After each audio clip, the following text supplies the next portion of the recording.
Muy buenas noches. Derechos humanos.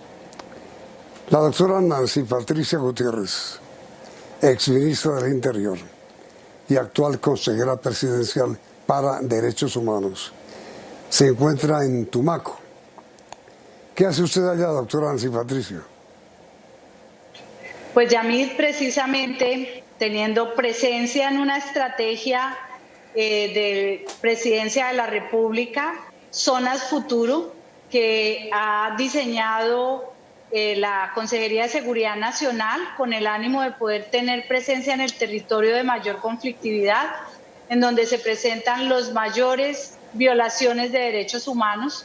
El presidente Iván Duque le ha pedido a todo el gobierno nacional, tanto a sus ministros como a sus consejeros, que hagamos presencia en el territorio para garantizar efectivamente ese acompañamiento que se requiere a las autoridades territoriales y a las comunidades. Y doctora Nancy Patricia, ¿qué es tanta matanza? En las últimas 24 horas, otros 11 muertos, víctimas de estas masacres. ¿Qué es lo que está pasando, en su opinión? Pues, Yamid, lo han dicho los organismos del Estado, la Fiscalía General de la Nación, la Policía Judicial, también las alertas de la Defensoría del Pueblo y sobre todo las investigaciones de la Fiscalía General que han llevado a determinar los responsables de estos homicidios múltiples, de igual manera los homicidios sobre líderes sociales, defensores y defensoras de derechos humanos.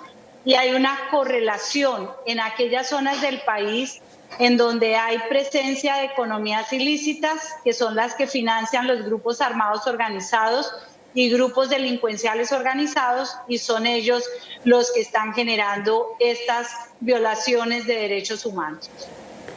Es decir, doctora Nancy Patricia, lo que está ocurriendo es responsabilidad del narcotráfico.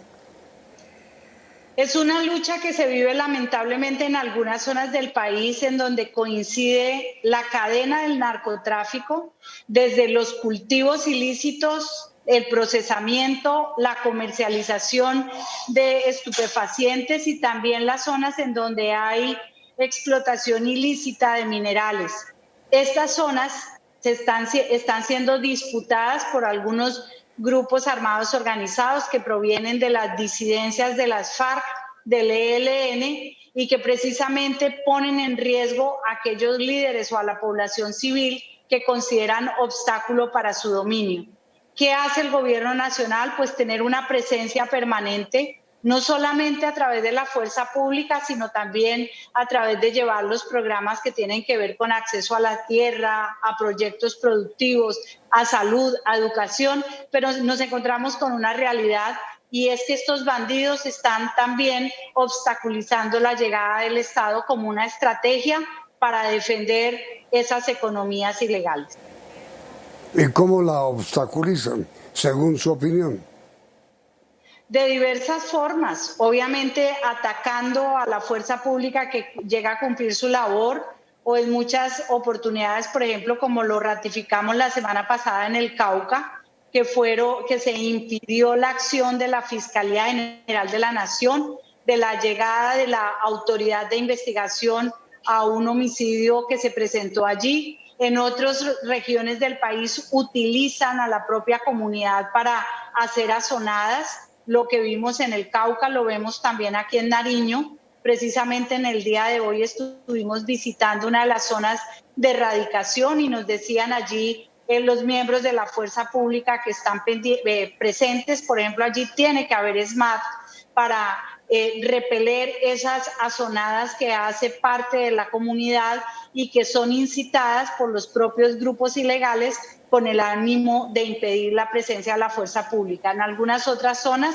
hemos tenido también referencia a la expulsión, por ejemplo, de profesores o de personas que llegan del bienestar familiar a verificar todo lo que tiene que ver con la cadena de prevención para el reclutamiento forzado o uso o utilización de niñas, niños y adolescentes. Por eso realmente se trata de una acción bastante compleja que tiene que vivir no solamente el gobierno nacional, sino que hay que hacerlo de manera articulada con las entidades territoriales. ¿Qué tienen que ver los desmovilizados de las FARC que también los están asesinando? Yamir, hay que profundizar un poco en entender que muchas de las personas que no se involucraron en el proceso que se firmó en La Habana, o muchos que se declararon en disidencias, han venido a pasarle cuenta de cobro a muchas personas también que están en los procesos de reincorporación, y por eso la necesidad de mantenerse siempre en torno a los programas que viene dirigiendo y direccionando la Consejería de Estabilización. La realidad es que, si bien es cierto, tenemos una pandemia del COVID-19, la peor pandemia que tiene Colombia definitivamente es el narcotráfico, y que le apunta a toda clase de población con el ánimo de buscar desestabilizar y de buscar apropiarse de esos territorios. Pero será, doctora Nancy Patricia, que el Estado se acerca a una situación tan grave donde tenga que declararse incapaz de asegurar la vida de todos los colombianos.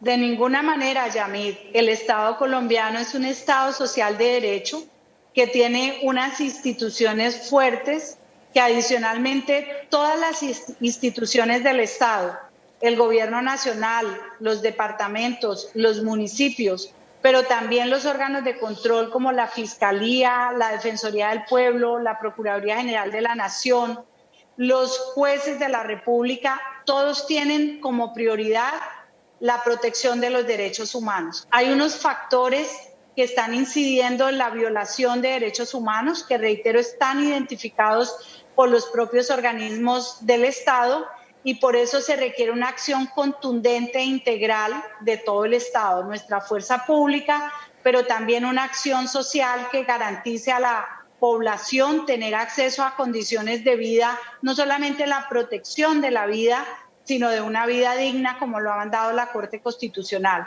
Entonces, realmente es un momento muy difícil para la nación colombiana, pero el Estado hace grandes esfuerzos precisamente para la protección general de la vida de las personas. De hecho, sin ninguna clase de discriminación, ni siquiera con los migrantes que se encuentran en el territorio colombiano, que son objeto también de protección especial de derechos humanos.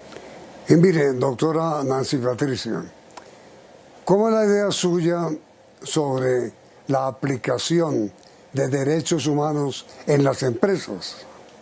Claro, Yamid, porque tiene que haber un respeto dentro de las empresas y hacia afuera de las empresas.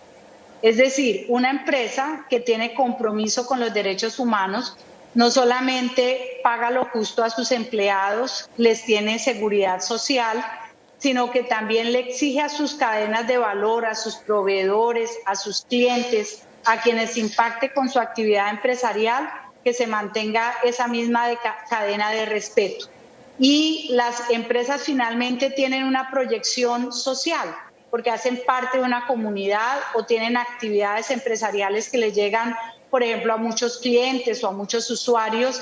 Y si se tiene en cuenta ese respeto en esa relación empresa-sociedad, pues vamos aportando entre todos para que haya de verdad una garantía, reitero, no solamente de la vida de las personas, sino de la vida digna, en condiciones de acceso, en este caso, por ejemplo, a trabajo, a una remuneración justa, a la seguridad social y a la posibilidad de presentar respetuosas solicitudes frente a lo que se tenga, bien sea como empleados o bien sea como parte de la comunidad. Son principios, valores sobre los cuales indiscutiblemente los derechos humanos tienen que tener la prioridad en cualquier sociedad. Pues ojalá, doctora Nancy, que esta invitación sea escuchada. Mil gracias, doctora Nancy Patricia, por haber aceptado esta comunicación. Ha sido usted muy amable. Gracias, Yamil. Feliz noche para ustedes. Igualmente, doctora Nancy. Y a ustedes, gracias por la sintonía y los invitamos a continuar aquí en Noticentro 1 CM.